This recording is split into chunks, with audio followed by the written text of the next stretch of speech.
Welcome to episode 3 of 10 on the rings of delivery. Now, if earth is the feeling of standing on steady ground, water is the experience of moving across that ground without fear of slipping. It's the difference between a team that handles change with quiet confidence and a team that treats every shift in direction as a small existential crisis. And while people often talk about adaptability as if it's a simple matter of being flexible, anyone who spent time inside a real delivery environment will know that change has an emotional texture. It can feel energizing and empowering, but it can also feel overwhelming, destabilizing, and suddenly threatening, depending on how the team experiences it. Water isn't about reacting quickly, it's about graceful adjustment. It's about absorbing new information, reframing the work, and continuing to move forward without that panic or resentment or confusion. Usually early on in the project, where you can tell whether a team is reactive or adaptive. Reactive teams absorb change like a punch. They flinch, they tense up, they scramble to recalibrate.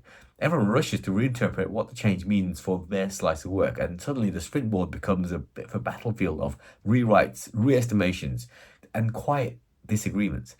Adaptive teams, though, respond very differently. They don't pretend that change is easy, but they don't treat it as a catastrophe either. They shift in a way that almost looks calm, as if the internal structure is remaining intact while the external structure is evolving.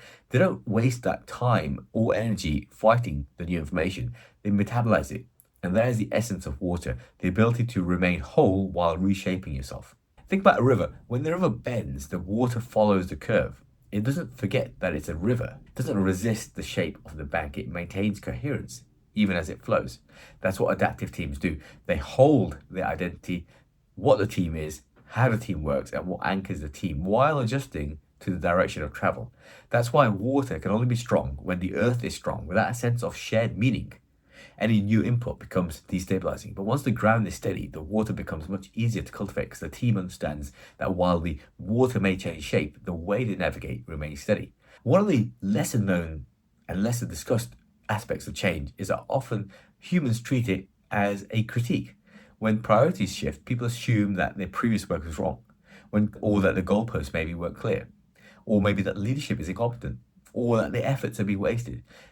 Even if no one voices these thoughts, you can feel that emotionally across that team. And water neutralizes this. It gives people that psychological framing to understand that change is not a judgment. It's simply new information. Strong water culture treats adaptation as a continuation of the same journey rather than a contradiction of the previous one. They don't see adjustments as invalidations. They see them as they should be seen, which is refinements.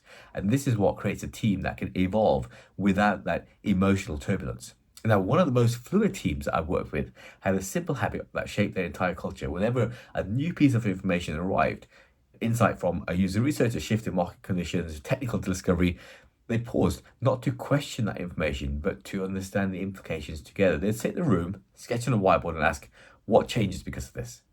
Not why is this happening, or whose fault is this, or how do we defend what we already planned, but rather, how do we want to respond?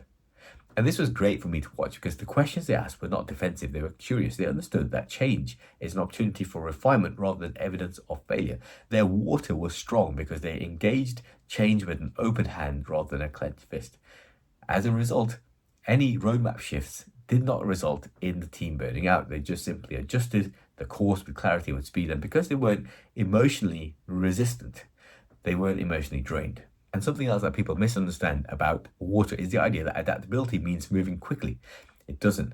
True water teams don't rush. If anything, they probably move more slowly when important information arrives because they're aligning, they're interpreting, they're settling on a coherent path forwards.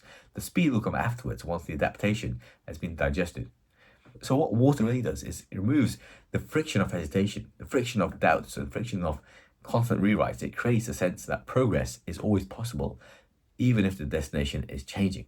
And I'd say that water is one of the hardest rings for organizations to understand and to embrace because it requires a certain level of tolerance for ambiguity that many leaders are uncomfortable with. Adaptation means accepting that you can't plan perfectly. It means trusting the team to improvise with skill rather than demand certainty where certainty cannot exist. It sounds liberating, but it requires a certain degree of self-awareness. Leaders who truly create these adaptive environments understand that uncertainty is not a threat. It's the territory in which we work, and water provides the instinct to let us move through it. Now, water by itself is not enough. A team can adapt beautifully, but still fail to progress if they can't make decisions, can't cut through the noise, can't focus on what truly matters. So adaptation without direction is drift. And that brings us to the next episode, the next ring of fire. Fire is the discipline that brings intensity, choice, clarity, and courage back into the system. So if earth is the ground and water is the movement, then fire is a force that shapes the path. In the next episode, we're going to explore fire, the moment that teams stop becoming politely overwhelmed and actually start to make decisions that define their momentum. That's fire. It's where hesitation dissolves and clarity returns. It's where leadership becomes visible. Press like, press subscribe, and I'll see you in episode 4.